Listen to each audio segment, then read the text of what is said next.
what you just said in the beginning was super interesting, because I myself also am not a big fan of nations buying Bitcoin, which is the hard stance to have in 2025 when there's so much nation state cheering going on. And it's really hard, because on the one hand, obviously Bitcoin is permissionless. It's for everyone. As Jeff Booth says, like the worst thing about Bitcoin is that your enemies can buy it also. But at the same time, we want freedom. We want less state. We want more individuals. So the further out we go without nation states, the better it probably is. And then on the second side of it, you don't want nations to buy, but you want your own nations to buy it early as the other nations. yeah. Look, the thing is, game theory says there will be nations adopting Bitcoin, right? I mean, Bitcoin is for enemies, as you said. So if this game theory is set and clear, and I mean, I know Swansea, we've talked about this, I don't know, 4 to 5 years ago, and now it really happens. But if it's clear that it happens, the choice is obvious. If you want to live in a state that at least appreciates Bitcoin in a way, even if you don't like them buying it for their reserves, I get that. That's totally my opinion. But the least thing you want to have is being in a state that does not appreciate Bitcoin at all, thinks it's black market, illegal black market money, and doesn't own Bitcoin themselves, going in a future where obviously Bitcoin becomes the global store of value reserve asset. Then this just means for your jurisdiction, you will have a bad economy. You will go down in probably one day hyperinflation. You will trend towards a high time preference society. Yeah, I'd say high time preference is some kind of the mental end result of inflationary money.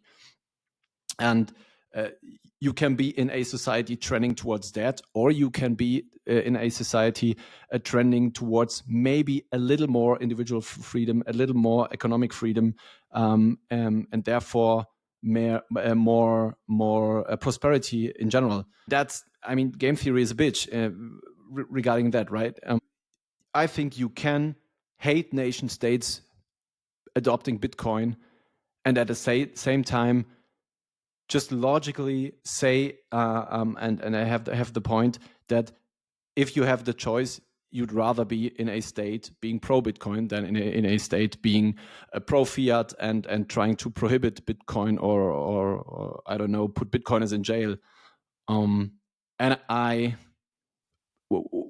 what I mostly get as answer when I'm saying this is, yeah, but I'd love to be in a state that doesn't want any Bitcoin, doesn't hold any Bitcoin, but just lets me act freely and lets me, I don't know, buy and sell and transact my Bitcoin tax-free.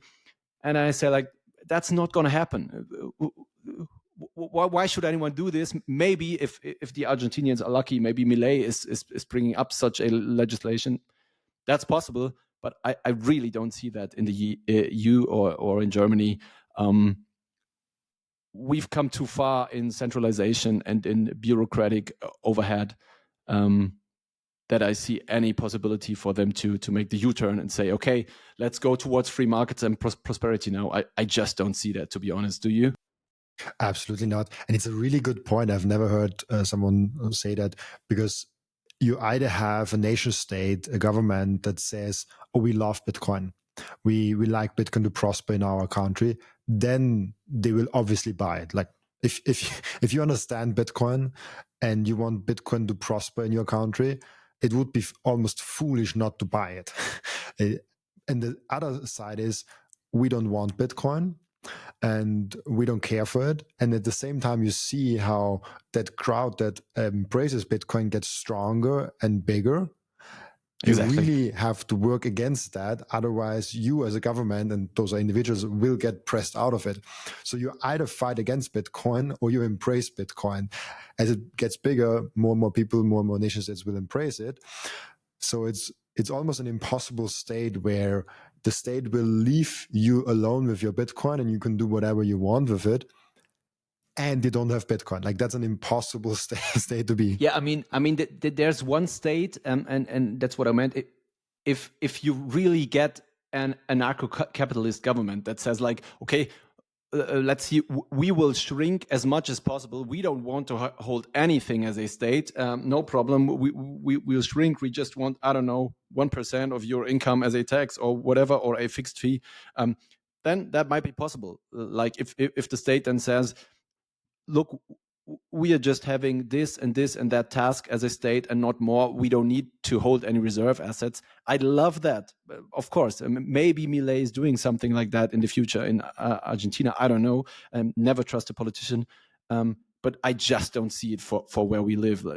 It's just, in my opinion, it's like delusional that any modern Western state that is balls deep in fiat, in the fiat game, will take this position. So, and therefore, as you said, I just see these two positions you just mentioned as a likely outcome.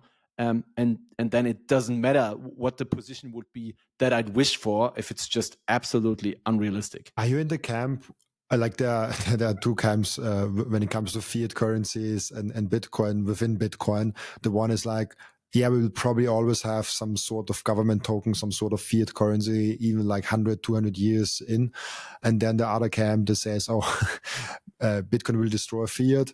Then there's like a lot of nuance to it of like, will it do it in 3 years? I think the most aggressive was 3 years, which was a year ago. So it should be in 2 years.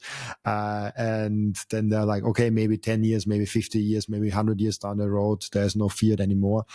Where are you more of like, there will always be a fiat government token in some sense to pay taxes and stuff like that? Or this will not make sense with Bitcoin? That's a tough one. I mean, none of us knows the future. What I think is that maybe in a far distant future, I don't know, there will be countries just setting on Bitcoin. Like they won't explicitly say you have to pay everything in Bitcoin. I think there will be very free market and say you decide upon yourselves. And then, as we think, Bitcoin is the most likely outcome as a money. I think this will exist, and I think for a pretty long time, lots of other countries will pre-exist, acknowledging Bitcoin and maybe even appreciating it, but still having their fiat currency because they just don't want to lose the power of stealing others' purchasing power. I mean, I'd say that's the most powerful weapon on earth that we have because most people don't even understand it. It's the perfect theft. So lots of nations will really try to prevent giving up on that. But in the real long run, and I don't know what this means, it might be 50, might be 100 years, all societies, the whole globe has to tend towards this because people will just over the years see the difference between their country and countries really just leaving it up to their citizens what money they use. They will see there will be less friction, there will be more prosperity and stuff. And so I think the free market will fix it towards that. Since we now have this incorruptible technology, the free market will bring it up as the number one monetary candidate. The only thing is I have no idea how long this can take and how long single nation states will be successful in trying to prevent it. Yeah, I'm shocked how long this fiat game already works. When yes, you think about it, true. If you really understand what fiat is, you understand that there's someone else stealing from you. And then you see that most people save in that very thing and support that very thing. How is that still possible after 50 years? So I mean, you can go further back the inflationary monetary system, but like let's stick with the 50 years of the US dollar since 1971. Well, that's already 54 years. I'm probably saying 50 years, but yeah, it's kind of amazing that this thing is still going on. Yeah, I just can't wrap my brain around how this we've been on a gold standard and they literally managed to rug pull everyone in the world without anyone noticing, or without the general public noticing. That's still something I just can't grasp. Like, my brain explodes every time I think about it. Someone just did the biggest rug pull in human history, and everything just went on. The world just kept on turning. Nobody really cared. And all, I don't know, 20 to 50 years, we learn again. A new fiat currency will go down, and we'll find all kinds of explanations except for a centralized money creation, which is quite literally insane to me. There's always, when you look at the history of inventions, for example, the steam engine was there for a long time before it was widely used, because they figured out that, I mean, that's nerdy, but like the condenser has to be separate from where the thing is going, so you can keep it hot and have it cool somewhere else. That was a very shitty explanation, but never mind. But the point is that things can be a long time around and just get then one small adjustment, and all of a sudden it has a wide use. And I think maybe gold was such an amazing thing, but it then turned into, hey, how can we use it on a global scale? How can we transfer gold from long distances? And how I think about it, maybe we needed fiat to find Bitcoin, and fiat is kind of the Blu-ray that sounded really good, but all of a sudden it was like nobody used it anymore because the digital version came along. Wow, I love that. Fiat is the Blu-ray. Totally agree. Gold was literally killed by its one biggest flaw, and as you said, it wasn't not being digital, but it was not being able to permissionlessly send around the globe, which, as we know, is only possible with a digital thing we know today. They didn't know like years ago, but that was the one thing that I think killed it and made fiat possible. As we know, fiat has been just paper gold, and then someone just sat there and thought, well, let's try this, and then they just rug pulled everyone in, and it just worked. And I think in let's say 250, maybe 500, maybe more, I don't know, years, thankfully, fiat money will just be that one funny moment in history, like where they look back and they just say, oh my gosh, they didn't really try that, right?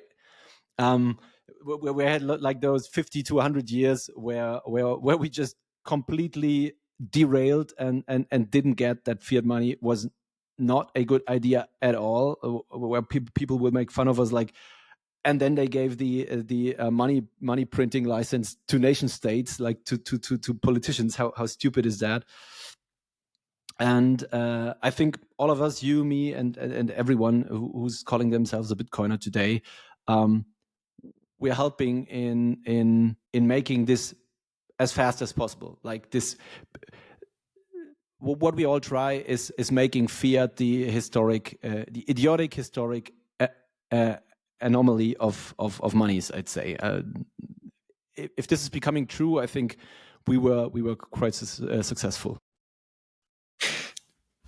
This is so, because there's like this theory, and I mostly got it from Seyr, that you shouldn't hate on things, you should love on other things, but sometimes you really have to make people aware how bad fiat is for them to even notice how good Bitcoin is. For someone that thinks fiat is good, they will. They're not ready to understand Bitcoin yet.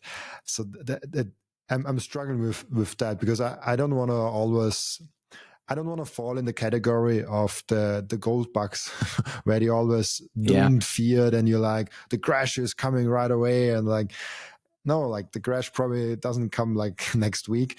It will take a long time. It's like a really big boat. It's a really big Titanic, and it sinks very slowly, if it sinks at all. So we have a long story, and the network effect of Fiat is also sometimes, I think, underestimated.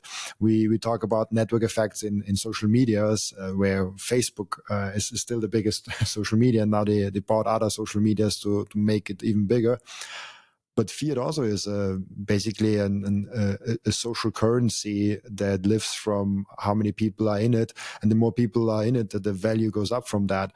So the network effect of that turning down is super, super hard. And even Bitcoiners like us, I don't know about you, but I still use fiat almost on a daily basis because it's just not working otherwise. You really have to jump through a lot of hoops to That's get to true. full Bitcoin standard and not touch fiat anymore. I have now an income stream that is purely in Bitcoin and an expenses stream that's purely in Bitcoin, where there's like a cash flow that's just staying in Bitcoin all the time from I get it to I spend it again, which is absolutely amazing. And it's growing, but there's still a lot of fiat in my Absolutely. cash flow. So I think it's just, I don't really have a point or a question with that, but it's really mind blowing how strong that fiat network is, and how hard it is to get away from that. Absolutely, that's what I meant by it's this genius kind of theft, right? I mean, every monetary system at the end is a system of belief. Of course, if you have a free market, people will choose the best money because of its properties. But still, at the end of the day, every money is just a system of trust and belief. If enough people think a good that is just a monetary good is valuable, then it is. If suddenly everyone changes his and her opinion, then this will just change. I think this is as well why hyperinflation can happen. Hyperinflation in the end stadium with a fiat currency is not because suddenly there are such excessive unit numbers of the money, but because trust completely gets lost, and that's why nobody values the money itself anymore, and that's why the price of money suddenly hyperinflates, and you can pay anything with it. And the genius thing about inflation is that just too few people get what it really is, because you have one or two economic theories that just say it's necessary and it's okay. But like talking about being democratic and transparent and fair, which all Western democracies claim they are, I don't know of any constitution or basic law or state law that even explains that inflation or the state's right to create money is some kind of tax or theft. Like, nobody transparently talks about this. It's just, I mean, it's not really a secret, because with basic logic you can understand it, but on I'd say rule of law and stuff, it's just a secret nobody talks about. It's the hidden tax nobody talks about, that is listed nowhere in any statistics on I don't know how big is the tax burden in different European countries. You never see like what was the money supply growth over the years, and that's what I think is like the big lie we all live up to, and not enough people talk about, and that's why I cannot totally agree with Saylor, by the way, whom I think is in the position partly where he has to say this, because otherwise his agenda of like US politicians adopting Bitcoin won't work. Like, if you go to them just by saying, hey guys, we will lose our global money printing license, and this will be the new asset. Let's just kill the dollar, and this thing is way better. You won't be successful at all. I think the pitch has to be a little smarter at these levels. But